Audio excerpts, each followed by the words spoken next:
So the book I read is The Island of Dr. Libris by Chris Gravenstein.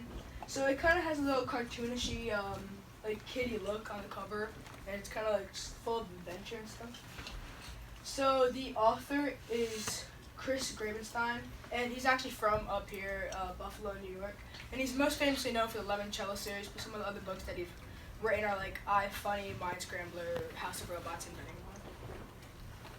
So the setting, this book takes place on an island that's surrounded by a lake in the middle of nowhere, and the time period's around right now, and it all starts in a cabin, and I imagine that the cabin would look like that, because it's like a double-decker cabin, and there are canoes, and it talks about canoes like multiple times, and there's a dock because they talk about swimming. So the main character is a boy named Billy Guilfoyle. I imagine he would look like that. He's a 12-year-old boy. He's kind of average. He enjoys technology, and he just has a very vivid imagination. And I imagine that he would be kind of like Jared. So yeah. So the next person is a boy named Walter. Walter is Billy's friend that he meets over the summer.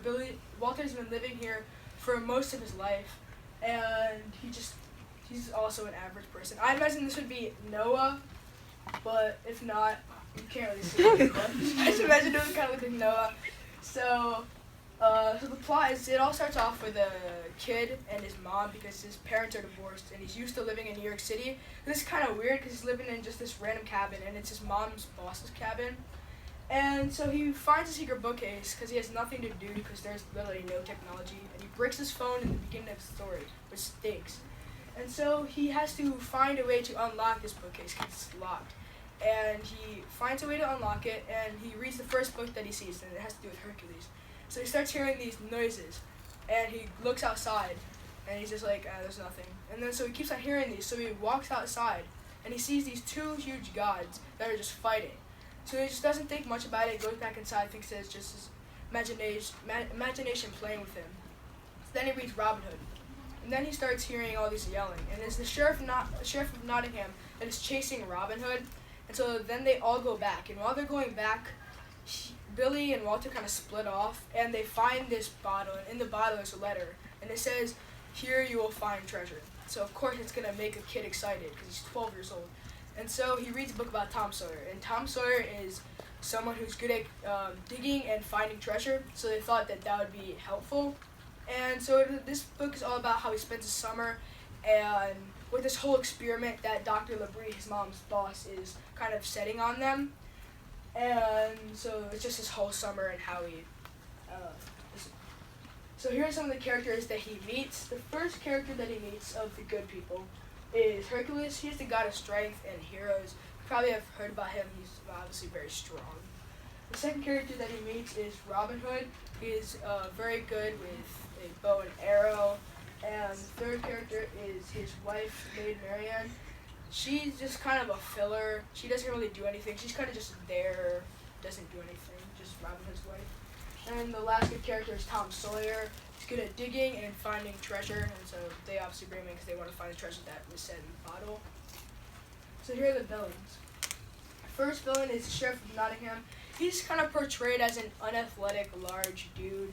He always is trying to get Robin Hood, but he never really can. He's always on his tail. He's always like close, but not close enough. And so the other three people are the three musketeers, Athos, Porthos, and Aramis. They're very good with sword fighting and that. So we cannot forget about the last character, who is the space lizard. He feeds on eggs, and he's separate from the villains, but he's still like the boss character. And he is a main part of the ending of the book. And he comes when Billy is kind of bored and he's just reading for fun, but he doesn't remember that they come to life, and that's just what happens. So the snack I brought in are peanut butter crackers, because this is the weakness of the space lizard. And so the space lizard's favorite eggs and the best eggs in the game that he's from are orange eggs. And what happens is he thinks that those are orange eggs, and so he tries to go for them. And what it does is it sucks up all the saliva in his mouth, and it clogs his throat, and he cannot breathe. But this is just one of the ways that they try to defeat him. So I would rate this book a 9 out of 10 or 4 out of 5 stars, 4.5 stars. This book, the prose are, it's very interesting, it's like unique, and it kept me wanting to read. I don't hate reading, but I just dislike it because I don't know, it just doesn't always get my attention. But this book constantly kept me wanting to read, and I was very interested in this. So the cons of this book was that it often lacked lots of specific details. Like in a lot of the fighting scenes, there just wasn't much. You wanted kind of more details, and just didn't get that.